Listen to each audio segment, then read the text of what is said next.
നമസ്കാരം, ചലഞ്ചറാപ്പിന്റെ യൂട്യൂബ് ചാനലിലേക്ക് എല്ലാവർക്കും സ്വാഗതം. അപ്പൊ നമ്മൾ ഇന്ന് നോക്കാൻ പോകുന്നത് വിവരാവകാശ കമ്മീഷനാണ്. നമ്മൾ കഴിഞ്ഞ ദിവസം മനുഷ്യാവകാശ കമ്മീഷൻ നോക്കിയിരുന്നു. അപ്പോൾ ഇന്ന് നോക്കുന്നത് വിവരാവകാശ കമ്മീഷനാണ്. നമ്മളെ 10th പ്രിലിമിനറി സിലബസിൽ എടുത്തു കൊടുത്തിട്ടുള്ളതാണ് മനുഷ്യാവകാശ കമ്മീഷനും വിവരാവകാശ കമ്മീഷനും. വളരെ വലിയ ക്വസ്റ്റ്യൻസ് ഒന്നും ചോദിക്കത്തില്ല എന്ന് പ്രതീക്ഷിക്കുന്നു. അതായത് ഡിഗ്രി ലെവലിൽ ചോദിക്കും പോലെയുള്ള സ്റ്റേറ്റ്മെന്റ് ക്വസ്റ്റ്യൻസ് ഒന്നും ചോദിക്കില്ല എന്ന് പ്രതീക്ഷിക്കുന്നു. ഒരുവിധം എന്നാലും സ്റ്റേറ്റ്മെന്റ് ക്വസ്റ്റ്യൻസ് പ്രതീക്ഷിച്ച് തന്നെ പോവുക. അപ്പം വിവരാവകാശ കമ്മീഷനിൽ നിന്ന് ഏത് സ്റ്റേറ്റ്മെന്റ് ക്വസ്റ്റ്യൻ ചോദിച്ചാലും എഴുതാൻ പറ്റുന്ന ഒരു രീതിയിലാണ് നമ്മൾ ഇന്ന് ക്ലാസ് എടുക്കുന്നത്. ഓക്കെ,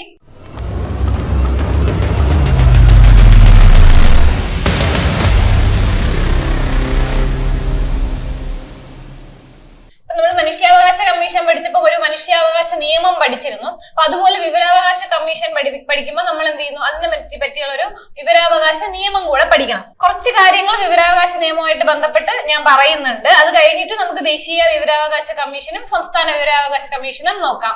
പിന്നെ മെയിൻ ആയിട്ട് എന്തൊക്കെയായിരുന്നു POQ ഇതുവരെ ചോദിച്ചിട്ടുള്ളത് അതും കൂടെ ജസ്റ്റ് ഒന്ന് നോക്കി പോകുന്നുണ്ട്. ഓക്കെയാണ്. ഓക്കെ, അപ്പൊ വിവരാവകാശ നിയമത്തെ പറ്റി ചോദിച്ചിട്ടുള്ള POQ ആണ് നമ്മൾ നോക്കുന്നത്. ഓക്കെ, ജനാധിപത്യത്തിന്റെ സൂര്യ തേജസ് എന്ന് അറിയപ്പെടുന്നത് എന്താണ്? വിവരാവകാശ നിയമത്തെയാണ് ജനാധിപത്യത്തിന്റെ സൂര്യ തേജസ് എന്ന് അറിയപ്പെടുന്നത്. ഓക്കെ, അതുപോലെ ലോകത്തിൽ ആദ്യമായി വിവരാവകാശ നിയമം പാസ്സാക്കിയ രാജ്യം ഏതാണ്? സ്വീഡൻ ആണ്. POQ ക്വസ്റ്റ്യൻ ആണ്. നിങ്ങൾ വിവരാവകാശത്തെ പറ്റി പഠിക്കുമ്പോൾ ആദ്യം പഠിക്കുന്ന ക്വസ്റ്റ്യൻ എന്ത് തന്നെയാണ്? ഇത് തന്നെയാണ്. അപ്പൊ ആദ്യമായിട്ട് വിവരാവകാശ നിയമം പാസ്സാക്കിയ രാജ്യം എന്ന് വെച്ചാൽ സ്വീഡൻ ആണ്. ഓക്കെ, അടുത്ത 2005 വിവരാവകാശ നിയമം നിലവിൽ വന്ന ആദ്യ സംസ്ഥാനം രാജസ്ഥാനാണ് കേട്ടോ. നിലവിൽ വന്ന ക്വസ്റ്റ്യൻ ശ്രദ്ധിച്ച് വായിക്കുക. നിലവിൽ വന്ന ആദ്യ സംസ്ഥാനം ഏതാണ്? രാജസ്ഥാനാണ്. അതും സ്ഥിരം ക്വസ്റ്റ്യൻ ആണ്. വിവരാവകാശ നിയമം തദ്ദേശീയമായി പാസ്സാക്കിയ ആദ്യ ഇന്ത്യൻ സംസ്ഥാനം ഏതാണ്? തമിഴ്നാടാണ്. എപ്പോഴാണ്? 1997. തദ്ദേശീയമായി പാസ്സായി. ഇതിനു മുന്നേ വിവരാവകാശ നിയമം അല്ല, വേറെ നിയമം ഉണ്ടായിരുന്നു. അപ്പൊ വിവരാവകാശ നിയമം 2005 എന്താണ്? വിവരാവകാശ നിയമം ആദ്യമായിട്ട് നിലവിൽ വന്നത് എവിടെയെന്ന് വെച്ചാൽ രാജസ്ഥാനിലാണ്. വിവരാവകാശ നിയമം തദ്ദേശീയമായി പാസ്സാക്കിയത് ഇന്ത്യൻ സംസ്ഥാനം എവിടെയാണെന്ന് വെച്ചാൽ തമിഴ്നാടാണ് കേട്ടോ. അടുത്ത സ്ഥിരം ക്വസ്റ്റ്യൻ ആണ് ഇത്. നിങ്ങൾക്ക് എല്ലാവർക്കും അറിയാം. വിവരാവകാശ നിയമം പാസ്സാക്കുവാൻ കാരണമായ സംഘടന എന്താണെന്ന് വെച്ചാൽ മസ്ദൂർ കിസാൻ ശക്തി സംഘടന. ഒരുപാട് തവണ എന്ന് വെച്ചാൽ എത്ര തവണയെന്നില്ല, ഒരുപാട് തവണ PSC ചോദിച്ചു പഠിത്ത ഒരു ക്വസ്റ്റ്യൻ ആണ് മസ്ദൂർ കിസാൻ ശക്തി സംഘടന. വീണ്ടും ചോദിക്കാൻ ചാൻസ് ഉണ്ട്.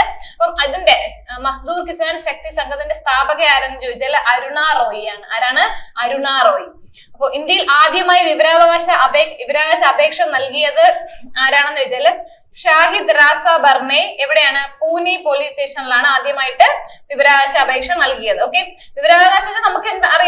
എന്തെങ്കിലും എന്തിനെ പറ്റിയെങ്കിലും അറിയാനുള്ള അവകാശം. അതിനെ അറിയാൻ വേണ്ടിയിട്ട് നമ്മളൊരു ആപ്ലിക്കേഷൻ കൊടുക്കുക. അതിനെ പറ്റിയുള്ള വിവരം ബന്ധപ്പെട്ട ഉദ്യോഗസ്ഥർ നമുക്ക് തരുന്നു. അതാണ് വിവരാവകാശ നിയമം. ഓക്കെ, അപ്പോ വിവരാവകാശ നിയമത്തിലെ അധ്യായങ്ങളുടെ എണ്ണം എത്രയാണെന്ന് ചോദിച്ചാൽ 6 ആണ് കേട്ടോ. 6. വകുപ്പുകളുടെ എണ്ണം എത്രയാന്ന് വെച്ചാൽ 31 ആണ്. അപ്പൊ വിവരാവകാശത്തിലെ അധ്യായങ്ങളുടെ എണ്ണം എത്രയാണ്? 6 ആണ്. വകുപ്പുകളുടെ എണ്ണം എത്രയാണ്? 31 ആണ്. ഷെഡ്യൂൾ എത്രയാന്ന് ചോദിച്ചാല് 2 ആണ് കേട്ടോ. ഷെഡ്യൂൾ പട്ടിക 2 ആണ്. ഓക്കെ, വിവരാവകാശ നിയമത്തിലെ അധ്യായങ്ങളുടെ എണ്ണം 6, വകുപ്പുകളുടെ എണ്ണം 31, ഷെഡ്യൂള് 2 എണ്ണം. അടുത്ത വിവരാവകാശ നിയമം 2005 ആണ്. എല്ലാവർക്കും അറിയാതെ 2005. അതിന്റെ കുറച്ച് എന്താണ് നമുക്ക് സ്റ്റേറ്റ്മെന്റ് ക്വസ്റ്റ്യൻസ് ചോദിക്കുമ്പോൾ ഇങ്ങനെ ഡേറ്റ് വെച്ച് തരുമ്പോൾ നമുക്ക് കൺഫ്യൂഷൻ ഉണ്ടാവാറുണ്ട്. ഇത് രാജ്യസഭ എന്നാണ് പാസ്സാക്കിയത് അല്ലെങ്കിൽ ലോക്സഭ ഇത് ഇന്നാണോ വന്നത്, അങ്ങനെ ഒരു കൺഫ്യൂഷൻ ഉണ്ട്. അപ്പൊ അങ്ങനെ ആയിരിക്കും ഒരു സ്റ്റേറ്റ്മെന്റ് ക്വസ്റ്റ്യൻസ്. ഇപ്പം LGS ആണ്, 10th പ്രിലിംസ് ആണ്, സ്റ്റേറ്റ്മെന്റ് ചോദിക്കില്ല എന്നൊന്നും വിചാരിക്കേണ്ട. അതിന് എന്തായാലും സ്റ്റേറ്റ്മെന്റ് ക്വസ്റ്റ്യൻസ് തന്നെയായിരിക്കും ചോദിക്കുന്നത്. അപ്പൊ ഡിഗ്രി ലെവലിലേക്ക് പോകുമ്പോൾ എന്തായിരിക്കും വിവരാവകാശ നിയമത്തിന്റെ കുറച്ച് അവർക്ക് ചെയ്യേണ്ട ചുമതലകൾ അങ്ങനെയൊക്കെ കുറച്ചുകൂടി വലിയ ക്വസ്റ്റ്യൻസും സ്റ്റേറ്റ്മെന്റും ആയിരിക്കും. അപ്പം ഇതിലും ഇങ്ങനത്തെ സ്റ്റേറ്റ്മെന്റ് ഒക്കെ ചോദിക്കാൻ ചാൻസ് ഉണ്ട്. അപ്പം വിവരാവകാശ നിയമം 2005 ലോക്സഭ പാസ്സാക്കിയത് എന്താണെന്ന് വെച്ചാൽ 2005 മെയ് 11 ആണ്. തൊട്ടടുത്ത ദിവസം തന്നെയാണ് രാജ്യസഭ പാസ്സാക്കിയത്, മെയ് 12. അതുപോലെ പ്രസിഡന്റ് ഒപ്പുവെച്ചത് എന്താണെന്ന് ചോദിച്ചാൽ 2005 ജൂൺ 15 ആണ്. June 15. Lok Sabha May 11, Rajya Sabha May 12, president ഒപ്പുവെച്ചത് ജൂൺ 15. അടുത്ത ഇന്ത്യൻ ഗസറ്റിൽ പബ്ലിഷ് ചെയ്തത് എന്നാണ്? ജൂൺ 21. നിലവിൽ വന്നത് ഒക്ടോബർ 12. വളരെ ഇമ്പോർട്ടന്റ് ആണ്. 2005 ഒക്ടോബർ 12 നിലവിൽ വന്നത്. ഓക്കെ, ഒപ്പുവെച്ച രാഷ്ട്രപതി ആരാണെന്ന് ചോദിച്ചാൽ APJ അബ്ദുൽ കലാം. പ്രധാനമന്ത്രിയാണ് ആ സമയത്ത് ആരായിരുന്നു? മൻമോഹൻ സിംഗ് ആയിരുന്നു. ഓക്കെ, ലോക്സഭ മെയ് 11, രാജ്യസഭ തൊട്ടടുത്ത ദിവസം മെയ് 12, പ്രസിഡന്റ് ഒപ്പുവെച്ചത് ജൂൺ 15, ഇന്ത്യൻ ഗസറ്റിൽ പബ്ലിഷ് ചെയ്തത് ജൂൺ 21, നിലവിൽ വന്നത് എന്നാണ്? ഒക്ടോബർ 12 എല്ലാം 2005 തന്നെയാണ്. ഒപ്പുവെച്ച രാഷ്ട്രപതി ആരാണ്? APJ അബ്ദുൽ കലാം ആണ്. അതുപോലെ പ്രധാനമന്ത്രി മൻമോഹൻ സിംഗ് ആണ്. അപ്പൊ വിവരം ലഭിക്കുന്നതിനുള്ള അപേക്ഷ, നമ്മൾ അപേക്ഷ കൊടുത്താലേ നമുക്ക് അത് വിവരാവകാശം എന്താണെന്ന് അറിയാലോ. നമുക്ക് എന്തെങ്കിലും അറിയാൻ വേണ്ടിയിട്ട് നമ്മൾ അപേക്ഷ കൊടുക്കുകയും ബന്ധപ്പെട്ട ഉദ്യോഗസ്ഥർ നമുക്ക് അതുമായിട്ട് ബന്ധപ്പെട്ടുള്ള വിവരങ്ങൾ തരികയും ചെയ്യുന്നു. അപ്പൊ എങ്ങനെയാണ് വിവരം ലഭിക്കുന്നതിനുള്ള അപേക്ഷ എന്ന് നോക്കാം. വിവരം ലഭിക്കുന്നതിനുള്ള അപേക്ഷയെ കുറിച്ച് പ്രതിപാദിക്കുന്ന സെക്ഷൻ എന്താണ്? 6 ആണ്. ഓക്കെയാണ്. എങ്ങനെയാണെന്ന് വെച്ചാൽ വിവരങ്ങൾ ലഭിക്കേണ്ട സ്ഥാപനത്തിൽ തന്നെ നമ്മൾ എന്ത് കൊടുക്കണം? നമുക്ക് എവിടെ നിന്നാണോ, ഇപ്പൊ ഏത് ഓഫീസിൽ നിന്നാണ്, വില്ലേജ് ഓഫീസാണോ, എന്ത് ഓഫീസിൽ നിന്നാണ് നമുക്ക് വിവരങ്ങൾ അറിയേണ്ടത്, ആ ഓഫീസിൽ തന്നെ നമ്മൾ എന്ത് ചെയ്യണം? അപേക്ഷ കൊടുക്കണം. ഒന്നിൽ കൂടുതൽ വിവരങ്ങൾ നമുക്ക് എന്ത് ചെയ്യാം? ഒരു ആപ്ലിക്കേഷനിൽ ആവശ്യപ്പെടാവുന്നതാണ്. അപേക്ഷ സമർപ്പിക്കേണ്ടത് ആർക്കാണെന്ന് വെച്ചാൽ പബ്ലിക് ഇൻഫർമേഷൻ ഓഫീസർ അല്ലെങ്കിൽ അസിസ്റ്റന്റ് പബ്ലിക് ഇൻഫർമേഷൻ ഓഫീസർ. ആർക്കെങ്കിലും ഒന്നുകിൽ പബ്ലിക് ഇൻഫർമേഷൻ ഓഫീസർക്ക് അല്ലെങ്കിൽ ആർക്കായിരിക്കണം? Assistant public information officer. അനുവദിച്ച ഭാഷകൾ ഹിന്ദി, ഇംഗ്ലീഷ്, പിന്നെ പ്രാദേശിക ഏത് ജില്ലയിലും ഓരോരോ പ്രാദേശിക ഭാഷകളാണല്ലോ. ഈ മൂന്നിലും എന്ത് ചെയ്യാം? നമുക്ക് അപേക്ഷകൾ കൊടുക്കാം. അപേക്ഷ ഫീസ് അറിയാം, 10 രൂപയാണ്. LDCക്ക് ഉൾപ്പെടെ ചോദിച്ചിരുന്ന ക്വസ്റ്റ്യൻ ആണ് കേട്ടോ, 10 രൂപ. പിന്നെ BPL എന്താണ്? ഫ്രീ ആണ്, കാശില്ല. അടുത്തത് അപേക്ഷയുടെ തീർപ്പാക്കൽ എങ്ങനെയെന്നാണ്. അപേക്ഷ തീർപ്പാക്കിനെ കുറിച്ച് പ്രതിപാദിപ്പിക്കുന്ന സെക്ഷൻ എന്താണ്? 6 ആണ്. അപേക്ഷ സെക്ഷൻ 6 ആയിരുന്നു. അതിന് അപേക്ഷ കൊടുത്ത് അത് തീർപ്പാക്കുന്ന സെക്ഷൻ എങ്ങനെയാണ്? സെക്ഷൻ 7 ആണ്. ഓക്കെ. അടുത്ത പബ്ലിക് ഇൻഫർമേഷൻ ഓഫീസർ ആണെങ്കിൽ നമ്മൾ അപേക്ഷ കൊടുത്തിട്ട് 30 ദിവസത്തിനകം നമുക്ക് എന്ത് ചെയ്യണം? ആൻസർ, അതായത് വിവരാവകാശം നമുക്ക് തിരിച്ചു തരും. ഓക്കെ. അടുത്തത് അപേക്ഷയുടെ തീർപ്പാക്കലാണ്. നമ്മൾ എങ്ങനെയാണ് അപേക്ഷ കൊടുക്കുന്നതെന്ന് പഠിച്ചു. അടുത്ത് അപേക്ഷ കൊടുത്തിട്ട് അതെങ്ങനെയാണ് അത് തീർപ്പാക്കുന്നത് എന്നുള്ളതാണ്. ആ സെക്ഷൻ എത്രയാണ്? 7 ആണ് കേട്ടോ. നേരത്തെ 6 ആയിരുന്നു. അപേക്ഷയുടെ സെക്ഷൻ 6 ആയിരുന്നു. ഇത് സെക്ഷൻ 7 ആണ്. പബ്ലിക് ഇൻഫർമേഷൻ ഓഫീസർ ആണെങ്കിൽ എന്താ? 30 ദിവസത്തിനകം തരണം, അതായത് വിവരം തരണം. അസിസ്റ്റന്റ് പബ്ലിക് ഇൻഫർമേഷൻ ഓഫീസർക്കാണെങ്കിൽ എന്താ? 35 ദിവസം. ഇത് 30 ദിവസം, 35 ദിവസം. അതിനകത്താണ് നമുക്ക് വിവരങ്ങൾ കിട്ടേണ്ടത്. ഒരു വ്യക്തിയുടെ ജീവനെയോ സ്വത്തിനെയോ സ്വാതന്ത്ര്യത്തെയോ ബാധിക്കുന്ന വിവരങ്ങളുടെ മറുപടി എത്ര സമയത്തിനകം? 48 മണിക്കൂറിനകം കൊടുക്കണം. സാധാരണ ഒരു വിവരമാണെങ്കിൽ എന്ത് ചെയ്യാം? പബ്ലിക് ഇൻഫർമേഷൻ ഓഫീസർ ആണെങ്കിൽ 30 ദിവസത്തിനകം നൽകണം. അസിസ്റ്റന്റ് പബ്ലിക് ഓഫീസർ ആണെങ്കിൽ 35 ദിവസം. ഒരാളുടെ ജീവനെയോ സ്വത്തിനെയോ സ്വാതന്ത്ര്യത്തെയോ പറ്റിയുള്ള ഒരു വിവരമാണെങ്കിൽ 48 മണിക്കൂറിനകം എന്ത് ചെയ്യണം? വിവരം നൽകണം. വിവരം നൽകുന്നതിൽ വീഴ്ച വരുത്തിയാൽ ഉദ്യോഗസ്ഥനെതിരെ വിവരം നൽകുന്നത് വരെ ഓരോ ദിവസവും 250 മുതൽ 25,000 വരെ പിഴ ചുമത്തുന്നു. അതായത് ഒരു ദിവസം 250 രൂപ വെച്ചിട്ട് അങ്ങനെ മാക്സിമം, മിനിമം 250, മാക്സിമം 25,000 രൂപ വരെ അങ്ങനെയാണ് പിഴ കൊടുക്കുന്നത്. അതായത് കറക്റ്റ് സമയത്ത് വിവരങ്ങൾ നൽകിയില്ലെങ്കിൽ. അപ്പൊ അങ്ങനെ ഒരു ക്വസ്റ്റ്യൻ നമുക്ക് ചോദിച്ചിട്ടുണ്ട്. അരുണാചൽ പ്രദേശിലാണ്. അത് എവിടെയാണ് ജാമ്യമില്ലാ വാറണ്ട്, അതായത് വിവരം കൊടുക്കാത്തത് കൊണ്ട് അരുണാചൽ പ്രദേശിലെ ഒരു പോലീസ് സ്റ്റേഷൻ ആണെന്ന് തോന്നുന്നു. അതെനിക്കൊന്ന് ചോദിച്ചിട്ടുണ്ടെന്ന് തോന്നുന്നു. ഓക്കെ. അപ്പൊ 250, മിനിമം 250, മാക്സിമം 25,000. ഇതൊക്കെ നിങ്ങൾക്ക് അറിയാവുന്നതാണ്. അടുത്ത ദേശീയ വിവരാവകാശ കമ്മീഷൻ 2005 ഒക്ടോബർ 12 നിലവിൽ വന്നു. നിലവിൽ വന്നത് എപ്പോഴാണ്? 2005 ഒക്ടോബർ 12 നിലവിൽ വന്നു. ആസ്ഥാനം CIC ഭവൻ എവിടെയാണ്? ന്യൂഡൽഹിയിലാണ്. അടുത്ത ഇതൊരു സ്റ്റാറ്റ്യൂട്ടറി ബോഡിയാണ്. നേരത്തെ മനുഷ്യാവകാശ കമ്മീഷൻ പഠിച്ച് നമ്മൾ സ്റ്റാറ്റ്യൂട്ടറി ബോഡിയെ പറ്റിയൊക്കെ പറഞ്ഞു. ഓക്കെ. അടുത്ത വകുപ്പ് 12 പ്രകാരമാണ് നിലവിൽ വന്നത്. 2005 ഒക്ടോബർ 12 നിലവിൽ വന്നത്. അപ്പൊ കണ്ടോ, ഇവിടെയും 12 ഉണ്ട്. വകുപ്പ് 12 പ്രകാരമാണ് നിലവിൽ വന്നത്. പിന്നെ ആസ്ഥാനം CIC ഭവൻ ന്യൂഡൽഹിയാണ്. സ്റ്റാറ്റ്യൂട്ടറി ബോഡിയാണ്. അംഗങ്ങളുടെ എണ്ണം ഓർത്തിരിക്കുക. അംഗങ്ങളുടെ എണ്ണം കുറച്ച് അധികം കമ്മീഷൻ. ഇപ്പൊ മനുഷ്യാവകാശം പഠിച്ചു, അടുത്ത വിവരാവകാശം. അപ്പം ഇനിയും കമ്മീഷൻസ് പഠിക്കുമ്പോൾ അംഗങ്ങളുടെ എണ്ണം മാറി മാറി വരും. കൺഫ്യൂഷൻ ആയി പോകരുത് കേട്ടോ. ഒരു ചീഫ് ഇൻഫർമേഷൻ കമ്മീഷണറും 10ൽ കവിയാത്ത അത്രയും ഇൻഫർമേഷൻ കമ്മീഷണർമാരും. SCRT ടെക്സ്റ്റ് ബുക്കിൽ കൊടുത്തിരിക്കുന്ന അതേ സംഭവമാണ് എടുത്ത് കൊടുത്തിരിക്കുന്നത് കേട്ടോ. 10ൽ കവിയാത്ത, അതായത് മിനിമം എന്ത് വേണം? 10 പേര് വേണം. ഒരു ചീഫ് ഇൻഫർമേഷൻ കമ്മീഷണറും 10ൽ കവിയാത്ത അത്രയും ഇൻഫർമേഷൻ കമ്മീഷണർമാരുമാണ് വേണ്ടത്.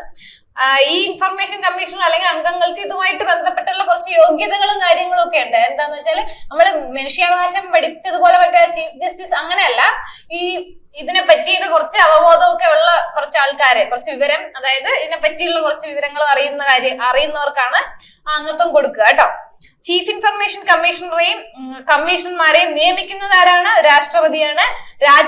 കത്ത് നൽകുന്നത് ആർക്കാണ്? രാഷ്ട്രപതിക്കാണ്. നീക്കം ചെയ്യുന്നത് രാഷ്ട്രപതി. അപ്പം ദേശീയം ഫുള്ള് ആരാണ്? രാഷ്ട്രപതിയാണ്. ഓക്കെയാണ്.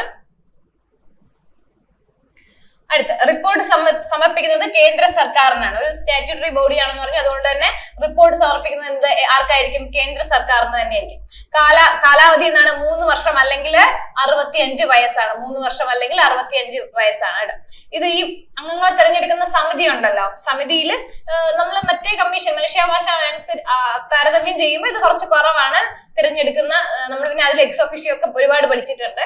ഇതിൽ കുറവാണ്. തിരഞ്ഞെടുക്കുന്ന സമിതിയിലെ പ്രധാനമന്ത്രി ആയിരിക്കും. ആര്?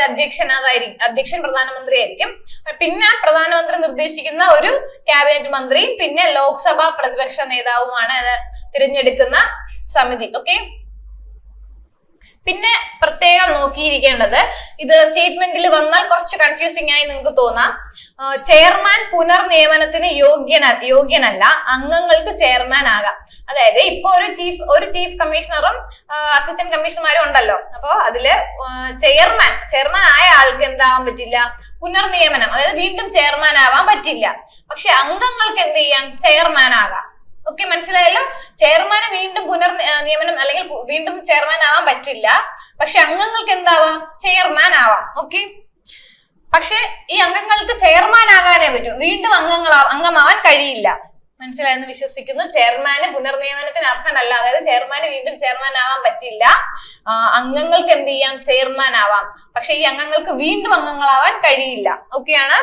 അടുത്ത അംഗം ചെയർമാനായി നിയമിക്കപ്പെട്ടാൽ പരമാവധി കാലാവധി 5 വർഷമാണ്. ഇപ്പൊ ചെയർമാന് വീണ്ടും ചെയർമാൻ ആവാൻ പറ്റില്ല എന്ന് പറഞ്ഞു, അംഗങ്ങൾക്ക് ചെയർമാൻ ആവാം. അംഗങ്ങൾക്ക് വീണ്ടും അംഗങ്ങളാവാൻ പറ്റില്ല എന്നും പറഞ്ഞു. പിന്നെ ഈ അംഗം ചെയർമാനായി മാറുമ്പോ മൊത്തം കാലാവധി എത്രയാണ്? 5 വർഷമാണ്. അതാണ് അതിലൊരു. അപ്പൊ ഇവിടെ 5 വർഷം അല്ലെങ്കിൽ ഇവിടെ 3 വർഷം അവിടെ 5 വർഷം അങ്ങനെ പറ്റത്തില്ല. 3 ആകുമ്പോ 6 ആവണമല്ലോ, അങ്ങനെ പറ്റത്തില്ല. മൊത്തത്തിലുള്ള കാലാവധി 5 വർഷം. അതൊന്ന് ഓർത്തിരിക്കുക കേട്ടോ. മൊത്തത്തിലുള്ള കാലാവധിയാണ് 5 വർഷം. പിന്നെ നമുക്ക് പഠിക്കാനുള്ളത് ആദ്യ ചെയർമാൻ വജാഹത്ത് ഹബീബുള്ളയാണ് ആദ്യ ചെയർമാൻ. സ്ഥിരമായിട്ട് ചോദിക്കുന്ന ക്വസ്റ്റ്യൻ ആണ്. രണ്ടാമത്തെ ചെയർമാൻ AN തിവാരിയാണ്. കമ്മീഷൻ ചെയർമാനായ ആദ്യ വനിത ദീപക് സന്ധു ആണ്. ഒരുപാട് തവണ ചോദിച്ചിട്ടുണ്ട്. കമ്മീഷൻ ചെയർമാനായ രണ്ടാമത്തെ വനിതയും ചോദിച്ചിട്ടുണ്ട്, സുഷമ സിംഗ്. നിലവിലെ ചെയർമാൻ ആരാണ്? ഹീരാലാൽ സമരിയ. ഹീരാലാൽ സമരിയാണ്. ആദ്യ ചെയർമാൻ വജാഹത്ത് ഹബീബുള്ള, രണ്ടാമത്തത് AN തിവാരി, ആദ്യ വനിത ദീപക് സന്ധു, രണ്ടാമത്തെ വനിത സുഷമ സിംഗ്. നിലവിലെ ചെയർമാൻ ആരാണ്? ഹീരാലാൽ സമരിയ. ഓക്കെയാണ്. അടുത്ത് നമുക്ക് സംസ്ഥാന വിവരാവകാശ കമ്മീഷൻ നോക്കാം. 2005 ഡിസംബർ 19 ആണ്. മറ്റേത് ഒക്ടോബർ 12 ആയിരുന്നു. മാറിപ്പോരുത്, ഓർത്തിരിക്കുക. ആസ്ഥാനം ഏതാണ്? തിരുവനന്തപുരം തന്നെയാണ്. ഒരുവിധപ്പെട്ടതിന്റെ ആസ്ഥാനം എല്ലാം തിരുവനന്തപുരം തന്നെയാണ്. ഇതിലും അംഗങ്ങളുടെ എണ്ണം എങ്ങനെയാണ്? ഒരു ചീഫ് ഇൻഫർമേഷൻ കമ്മീഷണറും 10ൽ കവിയാത്ത ഇൻഫർമേഷൻ കമ്മീഷണർമാരുമാണ്. അതുപോലെ തന്നെയാണ് ഇതിലും എന്താണ്? ഇവരെ നിയമിക്കുന്നത് ഗവർണർ, രാജിക്കത്ത് നൽകുന്നത് ഗവർണർക്ക്, നീക്കം ചെയ്യുന്നത് ഗവർണർക്ക്. അവിടെ 3 എന്തായിരുന്നു? രാഷ്ട്രപതിയായിരുന്നു. ഇവിടെ 3 ഗവർണറാണ്. പിന്നെ റിപ്പോർട്ട് സമർപ്പിക്കുന്നത് ഒരു സ്റ്റാറ്റ്യൂട്ടറി ബോഡി ആയതുകൊണ്ട് തന്നെ സംസ്ഥാന ഗവൺമെന്റിനായിരിക്കും. പിന്നെ കാലാവധി എന്താണ്? അതുപോലെ തന്നെയാണ്, 3 വർഷം അല്ലെങ്കിൽ 65 വയസ്സ്. ആദ്യ ചെയർമാൻ പാലാട്ട് മോഹൻദാസ്. ഒരുപാട് തവണ നിങ്ങൾ കണ്ടിട്ടുള്ള പേരാണ് പാലാട്ട് മോഹൻദാസ്. നിലവിലെ ചെയർമാൻ V ഹരിനായർ. ഓക്കെ, നിലവിലെ ചെയർമാൻ ആരാണ്? V ഹരിനായർ. അപ്പൊ ഇത്രയാണ് ദേശീയ വിവരാവകാശ കമ്മീഷനും സംസ്ഥാന വിവരാവകാശ കമ്മീഷനും. അപ്പോ നമുക്ക് ഇനി കുറച്ച് ഡിഗ്രി ലെവലിലേക്ക് വരുമ്പം കുറച്ചുകൂടി ഇവരുടെ ചുമതലകള് കുറച്ച് കാര്യങ്ങളൂടെ എക്സ്ട്രാ പഠിക്കണം. കാരണം അത് കംപ്ലീറ്റ് പഠിച്ചാൽ മാത്രമേ നമുക്ക് ഡിഗ്രി ലെവലിന്റെ ഒരു സ്റ്റേറ്റ്മെന്റ് ക്വസ്റ്റ്യൻസ് നിങ്ങൾക്ക് അറിയാലോ എത്ര ലെവലിലായിരിക്കും വരുന്നത്. അപ്പൊ അതിന് വേണ്ടിയിട്ട് കുറച്ചുകൂടി അധികം പഠിക്കണം. ഇപ്പൊ 10th പ്രിലിംസ് ഫോക്കസ് ചെയ്യുന്നതുകൊണ്ട് നമുക്ക് ഇത്രയും വെച്ച് നിർത്താം. ഇനി നമ്മള് ഡിഗ്രി ലെവൽ പഠിക്കുമ്പോൾ കുറച്ചുകൂടി പഠിക്കും. അങ്ങനെ പഠിക്കണം എന്ന് ആഗ്രഹം ഉണ്ടെങ്കിൽ നിങ്ങൾക്ക് ഇപ്പം നമ്മൾ ടോപ്പിക് വൈസ് ആണ് ഞാൻ യൂട്യൂബിൽ ക്ലാസ് തരുന്നത്. അപ്പൊ അല്ലാതെ നിങ്ങൾ ബേസിക് തൊട്ട് പഠിക്കണം എന്നുണ്ടെങ്കിൽ നിങ്ങൾ എന്ത് ചെയ്യുക? ചലഞ്ചർ ആപ്പിന്റെ കോഴ്സ് എടുത്തു കഴിഞ്ഞാൽ നിങ്ങൾക്ക് ബേസിക് എല്ലാം കിട്ടും. അത് മാത്രമല്ല SCRT ചാപ്റ്റർ അതെല്ലാം ഫുൾ സിലബസ് കവർ ചെയ്ത് നിങ്ങൾക്ക് കിട്ടുന്നതായിരിക്കും. അപ്പൊ അങ്ങനെ പഠിക്കുന്നവർക്ക് നമ്മുടെ കോഴ്സിൽ ജോയിൻ ചെയ്തിട്ട് ആപ്പിൽ കയറിയിട്ട് കോഴ്സിൽ ജോയിൻ ചെയ്തിട്ട് അങ്ങനെ കംപ്ലീറ്റ് ആയിട്ട് പഠിക്കാനും പറ്റും. ഓക്കെ, അപ്പൊ എല്ലാവർക്കും all the best. Thank you.